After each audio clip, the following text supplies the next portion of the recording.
Bonjour à tous, ça fait très longtemps, ça fait vraiment très longtemps, ça fait quoi? Ça fait plus de 2 ans. Plus de 2 ans qu'on n'a pas fait de vidéo sur cette chaîne, plus de 2 ans qu'on n'a pas trop donné de nouvelles, en tout cas sur cette chaîne. Voilà, on s'est dit que là c'était peut-être le moment parce que on est en confinement, un peu comme tout le monde, ça nous manque, le voyage nous manque, tout ça nous manque. Et donc c'était une façon un peu à nous de essayer de retrouver un petit peu le lien qu'on avait avec le voyage, etc. En refaisant un petit peu des vidéos et en reprenant un petit peu ces créations et les échanges qu'on a avec vous. On s'est dit qu'on allait commencer plutôt que remettre les vidéos, parce que vous avez vu, ça fait un moment qu'on n'a pas publié de vidéos, on a énormément de vidéos à faire. Et on s'est dit plutôt que remettre directement les vidéos, on allait déjà vous faire un petit refresh. Un petit refresh de tout ce qui s'est passé depuis qu'on n'a pas donné de nouvelles. Du coup, on voulait vous expliquer un petit peu ce qui s'était passé depuis notre retour il y a 2 ans, maintenant plus de 2 ans même, parce que c'était en juin 2018 que nous sommes rentrés. Donc on voulait refaire un petit peu un récap de ce qui s'était passé avant de reprendre un petit peu le montage et le partage de notre voyage, parce qu'on a quand même encore une année de voyage à monter, c'est-à-dire qu'on avait monté que la moitié de notre voyage, sachant qu'on a voyagé 2 ans. Le retour, ça a été... Ça n'a pas été facile. Alors déjà on a fait la surprise à tout le monde. Les seules personnes qui étaient au courant c'était nos parents. Ouais. Nos parents parce que vu que ça faisait quand même un moment qu'on était partis, qu'on avait prolongé le début. On avait prolongé 2 fois. On avait prolongé notre voyage qu'on avait prévu initialement. Donc on forcément leur donnait des nouvelles parce que eux ils commençaient à trouver le temps un peu long. Psychologiquement pour eux ça devenait un peu compliqué. Donc d'avoir une date où tu te dis que tes enfants rentrent, au bout d'un moment c'est un peu plus facile. Du coup on leur avait donné effectivement la date de notre retour aussi pour qu'ils puissent s'organiser, c'est-à-dire on n'avait pas de logement donc il fallait que mes parents soient quand même là pour nous accueillir au moment où on rentre. Ouais. Bon, je pense qu'ils n'auraient pas laissé à la rue mais oui mais s'ils n'avaient pas été là, il fallait quand même s'organiser un minimum avec eux. Sinon la plupart des gens ils n'étaient pas au courant, on leur a fait la surprise.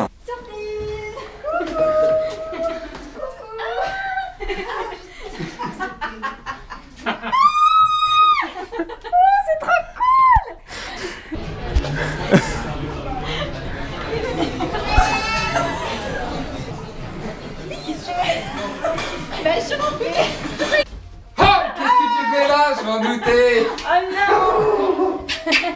Mais t'as fait courir pour rentrer. Mon père, je suis sûre que c'est Marie. Oh non.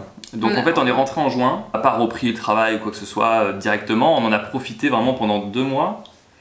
Pendant plus de 2 mois parce qu'on est rentré début ou mi-juin, je sais plus exactement, et on a repris le travail que début septembre, donc effectivement on a eu en tout cas plus de 2 mois et demi pour faire le tour des proches, la famille, les amis, faire effectivement la surprise à certains, bon pas à tout le monde, on n'a pas pu forcément faire la surprise à tout le monde. On a essayé en tout cas de profiter des gens qu'on n'avait pas vus pendant 2 ans, avant de se remettre dans le bain du travail, de la recherche d'appart, etc. On voulait rentrer pour l'été parce que c'était plus facile et plus sympa d'aller voir les copains, les amis, la famille.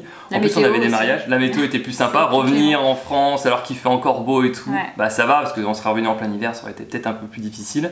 Puis on avait des mariages, on avait 2 mariages en plus au mois de juillet et au mois d'août, donc on s'est dit on va quand même revenir pour les mariages et tout. Non, juillet, les 2 étaient au mois de juillet. Les 2 étaient au mois de juillet, les 2 étaient au mois de juillet. Et donc voilà, donc on est revenu au mois de juin, on a profité pendant 2 mois de la famille, des amis, et après, donc là ça va, c'était pas encore trop difficile, ça faisait bizarre, parce qu'on trouvait qu'on était un petit peu en décalage. Avec tous les gens qui nous étaient proches, parce que nous on venait de 2 ans de bonheur complètement décalé de la vie entre guillemets normale. Et c'est vrai que nos amis, nos proches et nos familles, elles nous posaient des questions, est-ce que c'était bien, etc. Mais nous on sentait qu'il y avait quand même un décalage. Je pense que c'est tout à fait normal, mais nous ça nous a fait... C'était un petit peu dur parce qu'on avait vraiment l'impression d'être complètement à l'ouest par rapport à eux. Ouais, en fait, disons que finalement quand tu laisses les gens, il s'est passé 2 ans, mais la plupart en fait finalement ils ont vécu dans leur quotidien. Donc pendant 2 ans ils n'ont pas spécialement évolué, finalement quand tu les revois, bizarrement ils n'ont pas tant de choses que ça à te raconter alors qu'il s'est quand même écoulé 2 ans. Et toi, alors que toi à l'inverse tu sais même pas par où commencer tellement t'as l'impression qu'en 2 ans il s'est limite passé une vie entière pour toi. Et t'as l'impression que les gens finalement ne te posent pas spécialement de questions, hormis c'était bien, comment tu vas répondre à ce genre de questions, c'était bien, alors attends on va commencer par où, et en fait c'est une question tellement vague que tu sais pas par où commencer. C'était bien, c'était quoi votre pays préféré, alors que c'était impossible d'y répondre, c'était toujours un peu les mêmes questions. C'était gentil, Nous c'était agréable de parler de ces voyages, etc. Mais on avait l'impression que nous on s'attendait à plein de questions sur ce qu'on a ressenti vraiment de ces voyages, des questions plus profondes, et ça restait souvent des questions un peu superficielles. Après, je pense que c'est normal. Je pense que, moi, j'avais une amie qui avait fait un tour du monde quand elle était revenue. J'étais pareil aussi. Je posais pas des questions profondes, etc. Parce qu'en fait, on sait pas ce que les gens ont vécu. Mais c'est vrai que toi, t'as beaucoup changé et finalement, quand tu rentres, t'es quand même très différente de ce que t'étais en partant. Et parfois, ça peut être difficile de se rendre compte que les gens n'ont pas, pour le coup, eux n'ont pas du tout évolué. Alors que toi, t'as pu énormément changer. Et pendant une partie, effectivement, on se sentait finalement plus proche des gens qu'on avait rencontrés en voyage. Ouais. Ou pas, ou des gens qu'on avait rencontrés après, mais en tout cas des gens qui avaient vécu ce qu'on avait vécu, c'est-à-dire même s'ils avaient fait un tour du monde avant nous, ou après nous, ou pendant, n'importe. Mais en tout cas, on se sentait pendant un temps plus proche de ces gens-là qui comprenaient un petit peu dans quel état d'esprit on était, les difficultés qu'on pouvait rencontrer, etc. Et qui n'étaient pas dans le juste vous avez été en vacances pendant 2 ans, quoi. Parce que finalement, t'as quand même des proches qui ont eu cette impression-là qu'on avait été en vacances et du coup, on remettait enfin les pieds sur terre, alors que c'était quand même pas du tout ça. C'est comme le projet d'une vie, etc. Donc ça, c'est un petit peu difficile de le faire entendre, de le faire comprendre aux gens que t'aimes, etc. Et finalement, les voyageurs n'ont pas du tout cette problématique-là parce qu'ils comprennent mieux que quiconque ce que toi t'as pu vivre en fait. Donc c'était assez particulier. Mais bon, on a quand même eu des bons moments. Hein. Par exemple, on a retrouvé nos chats qu'on avait laissés à ma tante, qu'on remercie encore 1000 fois de nous avoir gardé les 2 petits chats. On a récupéré les 2 chachous. Donc les 2 chachous. Donc on est bien content de les avoir retrouvés. Donc ça, c'était les moments plaisants. Et puis après, le moment le plus difficile, c'est qu'on a repris en septembre. Ouais, le travail. Parce que voilà, après 2 ans de voyage, il n'y avait plus trop de pépettes dans le portefeuille, donc il fallait qu'on retravaille. Et on a vraiment repris le travail dès septembre. On a fait un peu notre rentrée scolaire. Et on a vraiment repris sur les chapeaux de roue. Donc pour rappel, pour ceux qui ne le savent pas, on est tous les 2 infirmiers. Donc on a repris cash à l'hôpital. Alors nous, c'était assez facile de retrouver du travail. Hein. On a fait beaucoup d'intérim. Donc l'intérim, c'est qu'en gros, on va dans les hôpitaux juste pour remplacer à la journée, des choses comme ça. Ou sur la durée, mais en tout cas, on n'est pas en contrat direct avec eux. Donc on n'a pas repris de poste fixe. On a fait le choix de faire des remplacements pour avoir justement, ce qui était compliqué, c'était il faut reprendre le travail, ok, mais on voulait pas avoir une attache trop forte au travail non plus, c'est-à-dire c'était psychologique, mais on n'avait pas envie de se dire on est en CDI cash, on peut pas partir quand on veut.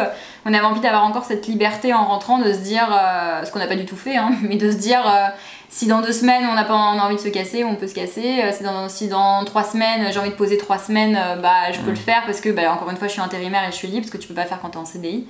Donc on l'a pas fait parce qu'on a choisi d'énormément travailler, on a beaucoup travaillé. On voulait énormément refaire un petit peu d'argent. Mine de rien, reprendre la vie active, c'est un peu compliqué. Alors déjà, il fallait reprendre le travail, donc nous ça va, c'était facile. On faisait l'intérim, il fallait trouver un appartement. Ouais. On a galéré à trouver un appartement parce qu'on habite à Paris.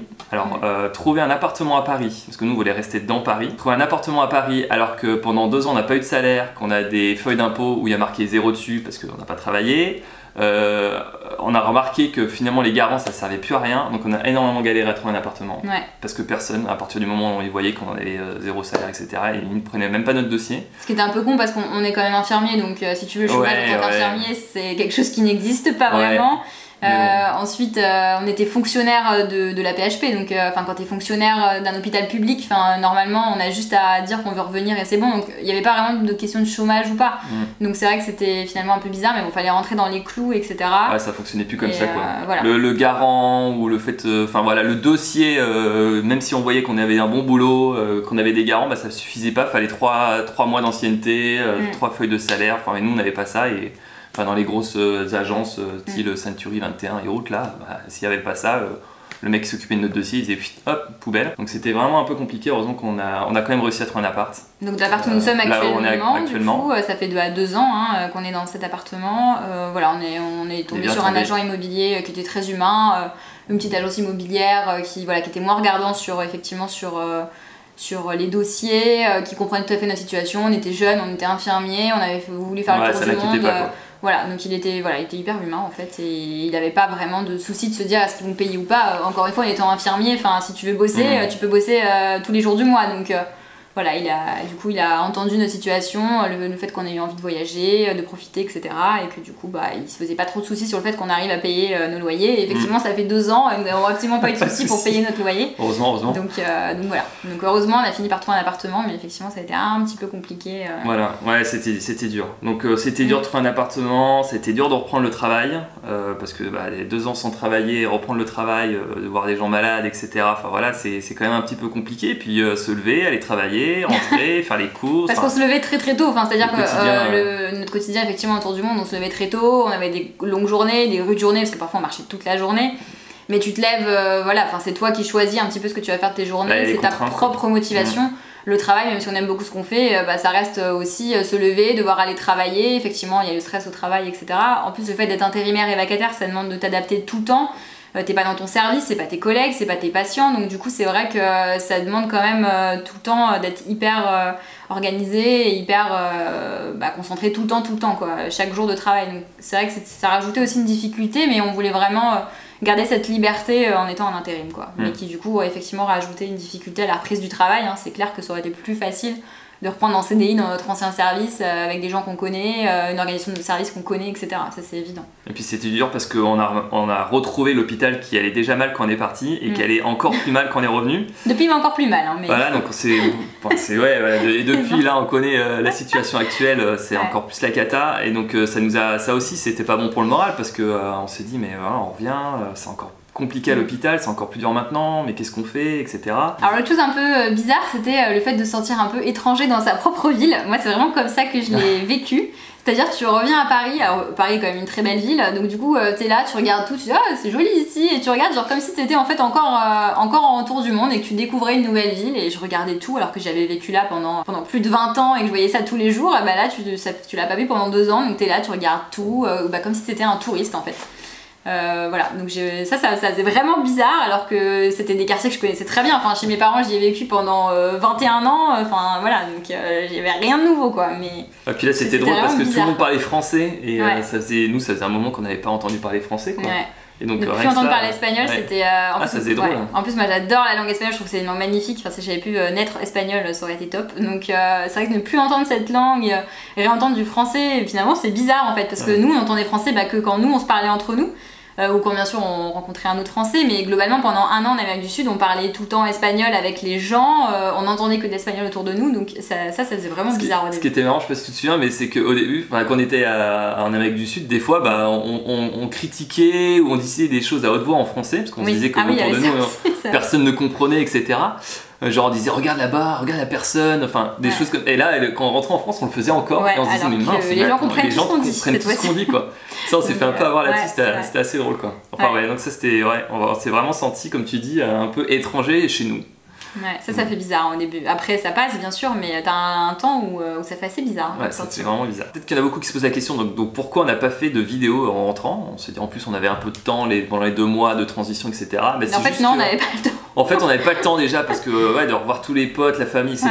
Franchement, ça nous a pris beaucoup de temps. Après, on a commencé le travail, on a enchaîné, on travaillait comme des dingues, donc on avait encore moins de temps.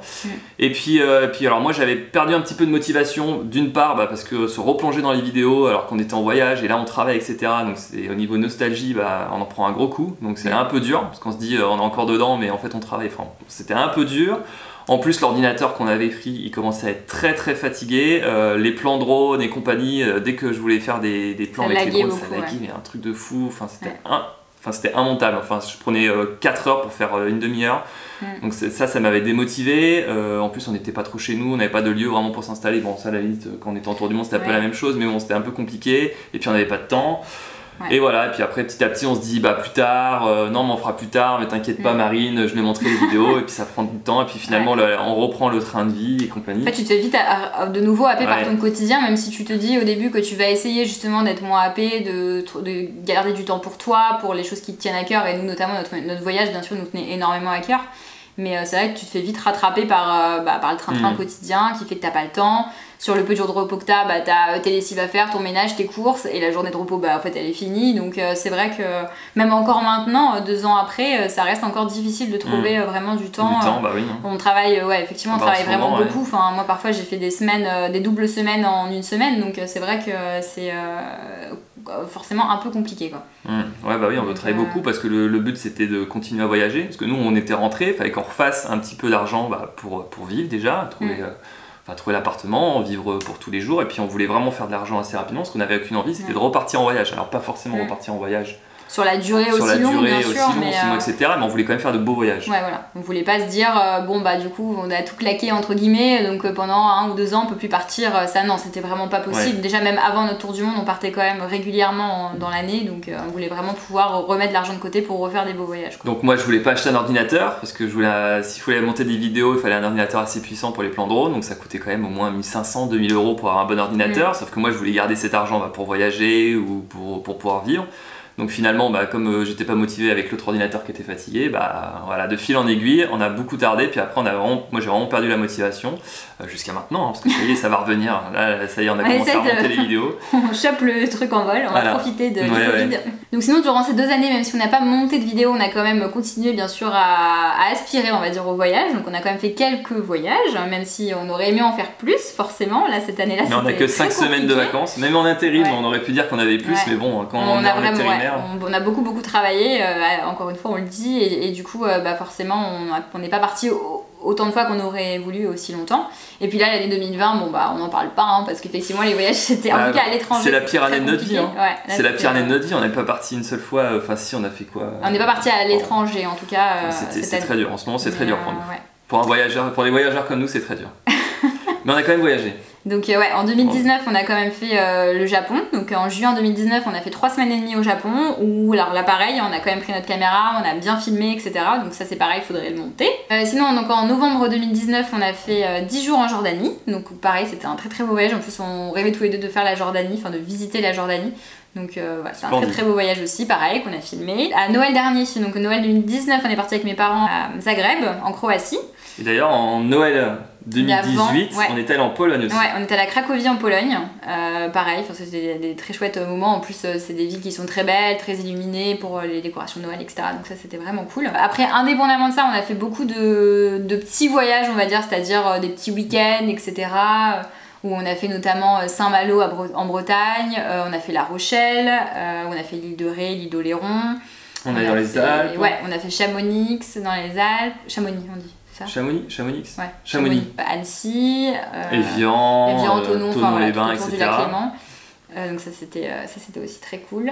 On a fait aussi, là on a eu 3 semaines de vacances en septembre, donc on en a profité pour surtout faire le sud de la France. Et surtout été du côté de Perpignan où moi j'ai une partie de ma famille.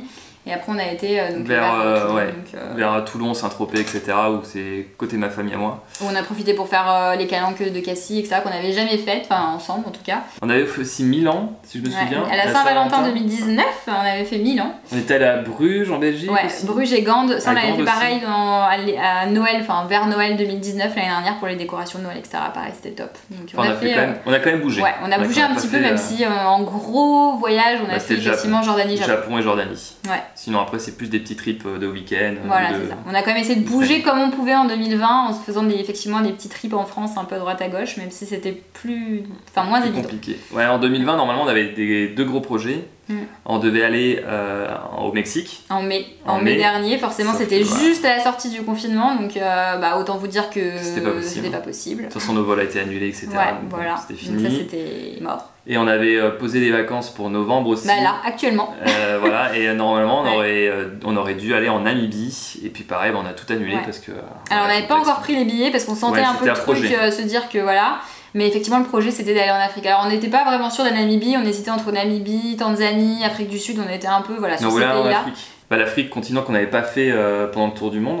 Hormis l'île Maurice, mais c'est vrai que c'était plutôt le voyage un peu paradisiaque et pas vraiment en mode roots, safari, etc. comme on se l'entend pour l'Afrique. Mais c'est vrai qu'on s'était dit que c'était des pays, un continent qu'on avait envie de faire ensemble parce que on avait envie de découvrir un petit peu ce continent avec tous ces pays quand même. Il y a quand même de quoi faire encore, on a un peu du voyage en perspective. Ouais. Donc actuellement, sinon, pour faire un petit update, on est toujours infirmier, on vit toujours à Paris, donc comme on vous l'a dit, dans l'appartement qu'on a depuis 2 ans maintenant. Moi je suis plus trop infirmier à l'hôpital, alors je fais encore des vacations à l'hôpital, surtout en ce moment parce qu'il y a besoin, évidemment, donc je vais péter ma forte, mais je suis dans une boîte privée et je suis en CDI, et donc j'ai des horaires un petit peu plus souples, c'est un petit peu mieux pour la vie à 2, parce qu'avant on faisait des nuits, etc. Et moi j'ai choisi de rester à l'hôpital, donc j'ai repris un poste par contre depuis janvier, donc c'est pas si lointain que ça. Et sinon donc actuellement, comme nous le savons tous, nous sommes en confinement, du coup on a essayé de profiter du fait que nos vacances soient tombées à l'eau, etc.